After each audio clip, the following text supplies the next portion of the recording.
বাহিরে প্রচণ্ড বাতাস, আকাশ একদম মেঘলা হয়ে আসছে। মনে হচ্ছে অনেক বৃষ্টি আসবে। এখন অলরেডি ঝিরিঝিরি বৃষ্টি শুরু হয়ে গেছে। তো ভাবছি আজকে কি রান্না করা যায়। হ্যালো, আসসালামু আলাইকুম। কেমন আছেন আপনারা সবাই? আশা করছি ভালো।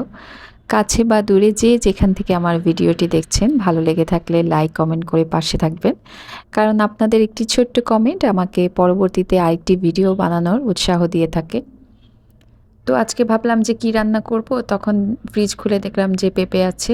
পেঁপেটা নষ্ট হয়ে যাচ্ছে। তখন পেঁপেটা আমি সুন্দর করে এখানে ছিলে কেটে ধুয়ে নিচ্ছি। আর সাথে একটু আলুও কেটে নিচ্ছি। আজকে পেঁপে আলু দিয়ে কি রান্না করব বলেন তো? পেঁপে আলু দিয়ে গরুর মাংসের পাতলা ঝোল রান্না করব।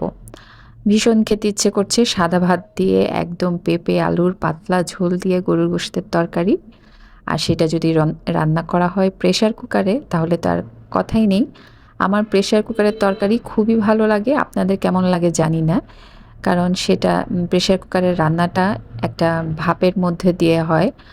অল্প পানিতে ভাপের মধ্যে দিয়ে যে খাবারটা তৈরি হয় সেটার টেস্ট কিন্তু একটু ভিন্ন।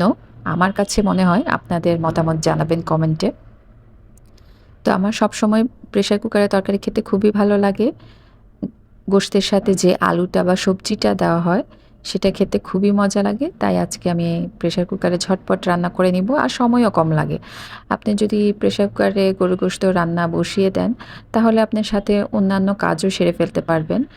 কারণ এখানে দাঁড়িয়ে থেকে মশলা কষিয়ে রান্না করার কোনো প্রয়োজন পড়ে না।